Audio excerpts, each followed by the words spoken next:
Sa mga kalaupan, ayan, binigyan na sa akin ng laupan yung sahod ko. Ang dami na mamaya makikita niya paano maging resibo. Ayun na nga, nakaseparate na nga ako anong mga babayaran ko para pagpunta ko doon, ano na lang, bayad na ng bayad. Ayan, imbis na ako, tapos magpapadala ako kay mama ng pera. Sabi nga nila, kalimutan mo na lahat, tulang yung magulang mo, kaya Sana all. pag darating lagi sa sahod ko, lagi ko inuuna si mamo. Padalan talaga. Kalimutan ko, minsan nga nakakalimutan ko mag-load eh. Ayan, sa second level lang. Sa kondo pala nakatira yung boss ko. Ayan. Ayan, ayan.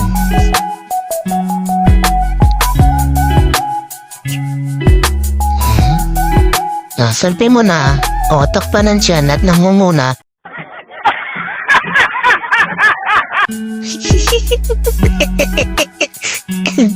Ayun na nga, nandito na ako sa labas ng konto. Ayun na, 7-Eleven nga pala ako magpapadala. Nakaka-amaze lang din ng dito. Medyo mabilis lang talaga padala dito. Ayun na, sa 7-Eleven. Maglalakad lang ako, medyo malapit lang naman dito. Ayun na nga, malaka makikita nitong mga tambay niyan sa kanto-kanto. Isisigaw sa iyo, hingi siya ng sigarilyo, ganyan wala. Hindi nakakamiss talaga. Ayan, wala ka nang makikita ng tayo ng aso. Ayan, alinis talaga ng nila dito. Hindi ka makaapok ng tayo ng aso dito. Kaninis ng kalsada. Ayun, ang dadaan-daan ako akala kasi may drum na itim na nakaharang. Ay, charot, tao pala.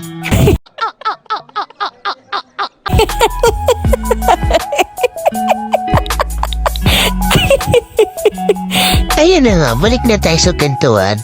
Ayun na, alinis na kalsada nila. Wala akong makita yung jeep, wala akong makita yung tricycle. Ayun talaga, maglalakad ka talaga at malapit o malayo kung pupuntahan mo. And so nila kasi motor lang talaga yung nila dito. Yan ang mga scooter lang na motor. Yun yung nila transport dito kung malapit o malayo. Ayun na nga, andito na tayo sa 7-Eleven. Ayun, nakaka-amaze lang talaga dito kasi ayan, dito ka magpapadala ng pera, dito ka na magpapadala ng mga gusto mong order online, within 3 days makukuha mo na siya. Ayan, pipil up lang tayo ng konti sa form kasi kukunin ng cashier yung barcode. Barcode lang na makasama na nila dito. Hindi ko lang alam sa ibang country kung ganun din ba. Puro dito kasi parang ang dali lang talaga. Easy, walang hassle talaga magpadala ng pera. Ito, puro barcode lang talaga sila. Hindi lang naman 7-Eleven ang meron ganito. Lahat ng convenience store dito meron ganon.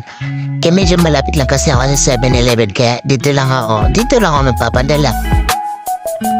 Hindi ko alam kung meron din mang iba. Bukod sa mga convenience store, kung meron din mang ganon na magpapadala. Kasi ang alam ko lang talaga dito, yun yung mga convenience store lang. Mga Family Mart, okay, mga ganyan. Yung pwede mong padala.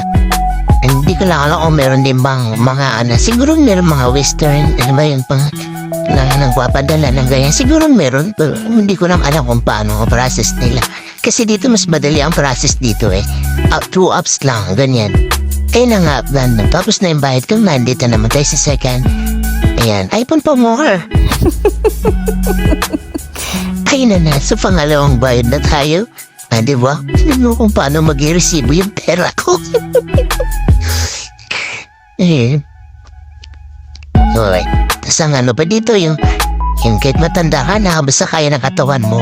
Kung kaya mo pa magtrabaho ka. Baga wala silang age limit dito kahit ugod-ugod ka bisa kaya mo. Hindi sila nagde-discrimination ng about sa trabaho. Importante kasi sa kanila talaga dito, trabaho lang ng trabaho. Wala silang pakailam sa kung okay pa ba yung katawan mo o hindi. Ayan, kinuha ko na rin yung order ko si Shane. Ayan, nabudol na naman ako ng Shane. Ayan, nangapawin na ako kasi wala pasama si Lola sa room. Baka, tumalon niya sa bed. Ayan na, resibo na siya. Resibo na yung pera ko. Di ba? Ayan, mag-unboxing lang muna tayo sa Shane. Diba, nabudol na naman ako ng Shane. Kung ano man niya, huwag mo nang alamin kung ano may... Ayan, medyo maganda lang ako sa leather case ng iPhone, kaya in-order ko na rin. Ayan.